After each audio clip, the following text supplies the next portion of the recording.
This is Out of the Box with your host, Jonathan Clark. Out of the Box, Sunday nights at 9 on Q1043. Jonathan Clark here on Q104.3's Out of the Box. We are with the XX. They, of course, a fantastic band from the UK who've been nominated for Brit Awards and Grammy Awards. We have Rami, Oliver, and Jamie from the band with us. 10th anniversary of the debut self-titled album, which won the Mercury Prize in 2010. Certified gold album, has sold over 1 million copies.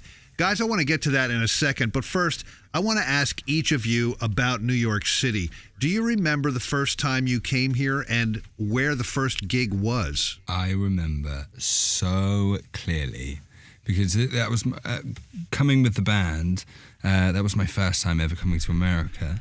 And, you know, America was this place that just existed on my television and in the movies. It almost didn't exist. It was the most exciting place to me. And we arrived in New York, and I remember the drive from the airport, seeing the skyline for the first time. It was a really surreal experience, and that kind of like level of excitement I kind of still feel when we go back and on that drive. But our first show was at the Mercury Lounge. Is that right? Sounds right. I think that might have been a bit later, but that was a big gig for us, though. Okay, no. We came for CMJ Festival, and I think we did something like 12 shows in 3 days, so it was a real blur.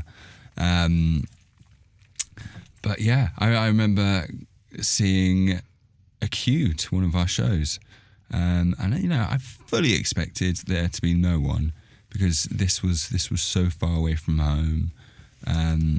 I was just excited to be there, but there were people queuing for our show, and it was a really big deal for us. It's a different sort of enthusiasm coming from London, and yeah, it was just magical for us. I have a really strong memory of being at that gig at the Mercury Lounge, and my amp kept sort of turning off because I didn't have the right adapter because it was an English amp and I had to have a specific thing. Anyway, a friend of our managers is Mark Ronson, and he very kindly got on stage and helped me with my amp, I feel like. And me back then just being like, oh my God. And just, you know, that was so kind. And, you know, since then he's been a friend and we've written pop songs together, and that's just the full circleness of that is great. And like, it just makes me realise how much has changed in 10 years. But that was a really strong memory. I remember the last gig of that run, the first time we went to America, we were all so exhausted that we were asleep in the car outside the venue as people were queuing up to go to the venue, just watching us sleep. And then we walked on stage, played a Delirious set and went back to sleep afterwards. Oh, yeah. Did you have any specific like food things that you wanted to get the first time in New York City? I mean, people say pizza, people say bagels. Was there one in particular for you guys? Slice, 100%. I had to get a slice, and it didn't disappoint. Really didn't disappoint. Got one the size of my face, and loved it. Yeah. Is it weird to have people talking to you about anniversaries already? I mean, 10 years is a long time. It's a long time for, you know, any kind of relationship, I suppose, whether it be a romantic one or a band one. But talk about this sort of, you know, this 10-year sort of milestone, I guess. It is funny, you know, we're all just turning, you know, I'm turning 30 this month, and we're all turning, you know, into this next chapter of our 30s, and to be having this much of a sort of retrospective feeling, it feels a bit too young to be having that. But the thing is, we were young when that first album came out. We were all 20, and it's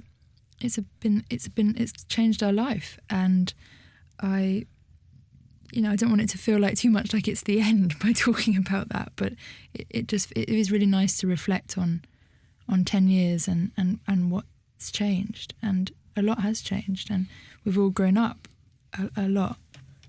The thing I find strange is kind of asking ourselves like what we've learned in the past like 10 years, and I think we've learned a lot, but I just don't feel like a seasoned musician, artist, performer.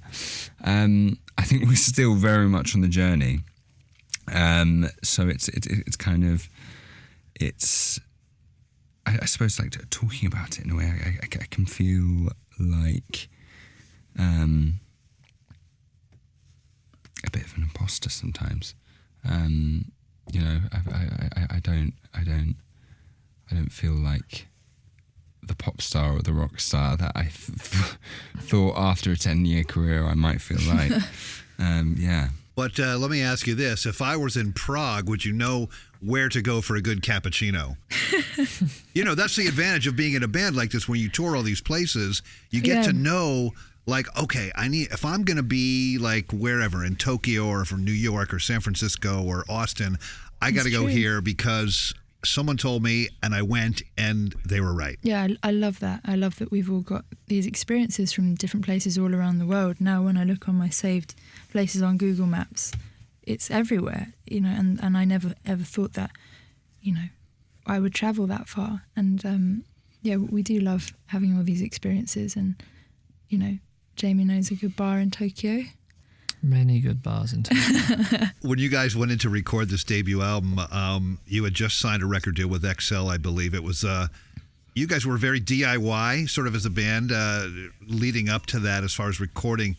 And you were playing lots of gigs around the recording of this new album. So with all of that going on, did the songs come together quickly? Were the songs and lyrics just flowing freely for this debut album when you were recording them? Everything was already written when we went into the recording process. We'd been gigging for about 2 or so years, and everything we'd been writing was just for these gigs. I really think that so much of it was from a really naive place, which I love that looking back now. And it was just because we loved it and we wanted to be doing it. And then when Young Turks XL approached us to say, do you want to make an album? We were sort of like, oh, okay. And it was honestly as sort of casually and naive feeling, because we were just like, okay, let's record these songs. And I mean, the process of that was we tried to work with other producers that could help us, because, you know, that's kind of how we thought most bands did it.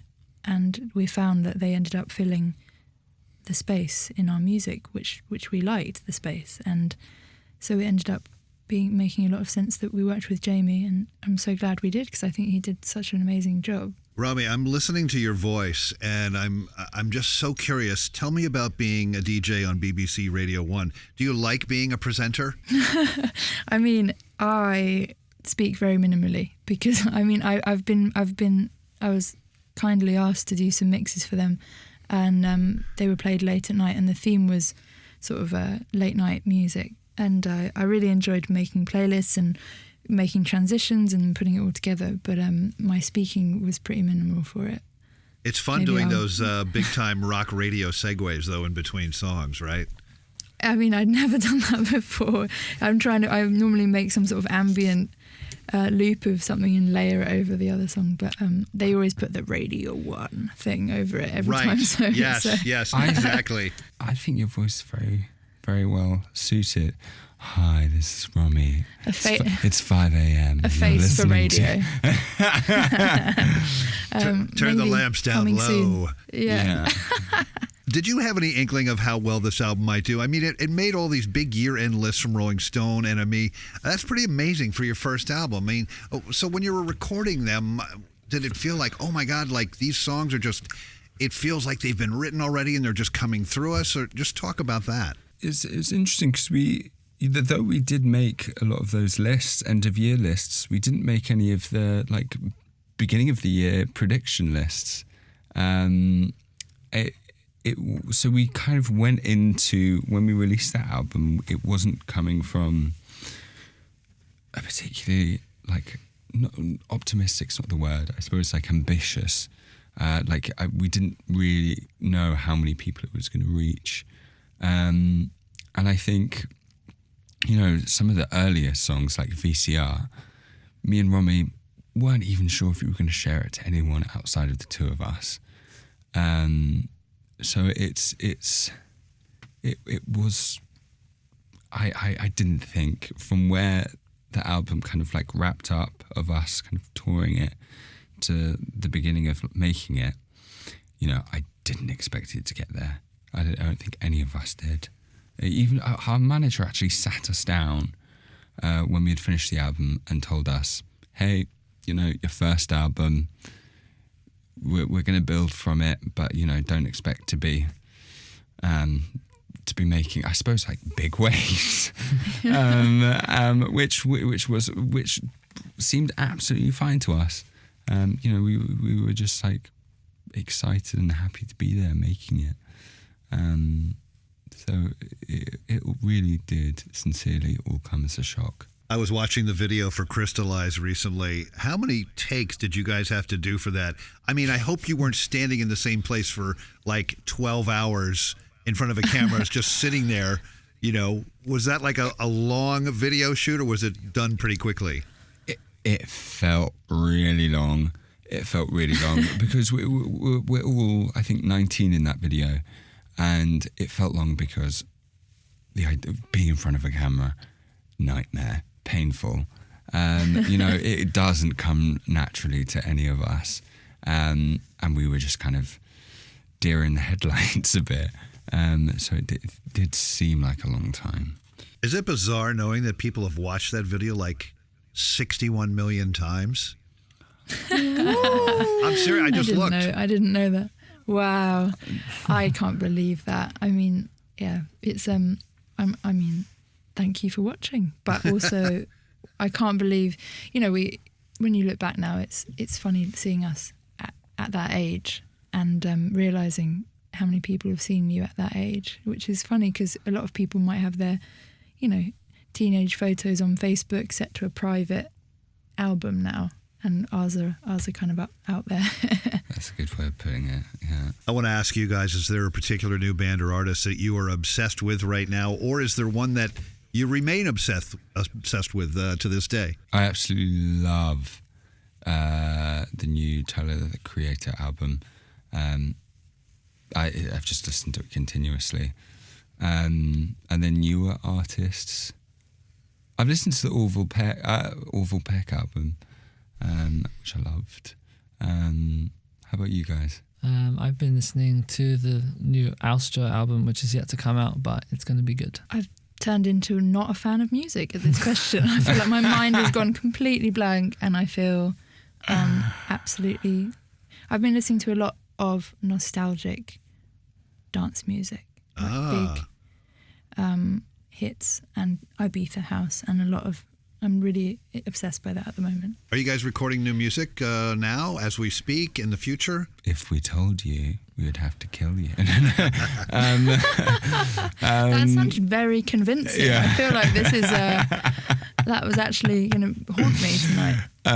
Yeah, we have. I don't know where it's going, but I think we've all been doing quite a lot of work separately, and also had like moments together.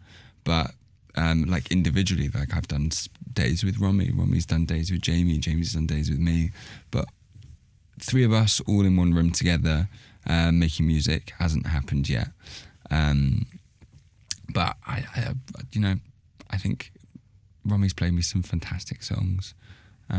Jamie's played me some fantastic songs, and I feel excited about it. I saw your Instagram. There's a photo of you three in June, I think it was. You're on a beach somewhere. Where was that? That was my 30th birthday. Nice. We went to Ibiza, and that was on an island called Formentera, which was heaven. The weather was good. It was nice. The weather was fantastic. It was really nice to be on a holiday with these two, because firstly, it was really nice to be on a holiday. I haven't had a proper holiday that wasn't just like a couple of days. Off days on a tour somewhere, so it was a nice moment to be celebrating 30 with my friends in the sun. Yeah, it was the best. I'm so happy we could all be there together, and it felt fun just to be travelling just to celebrate Oliver's birthday, rather than let's tie in this holiday to a gig or something that we were doing for the band, and it felt quite rare. It is Oliver, Jamie, and Romi from the band The XX. We're talking about the 10th anniversary of the debut self-titled album. And guys, this has been really fun talking, and I hope to see you back in New York City very soon. Relaxed, rested, new music, and ready to rock. So guys, thank you so much. Thanks so much. Thank Cheers. you. This is Out of the Box with your host, Jonathan Clark. Out of the Box, Sunday nights at 9 on Q1043.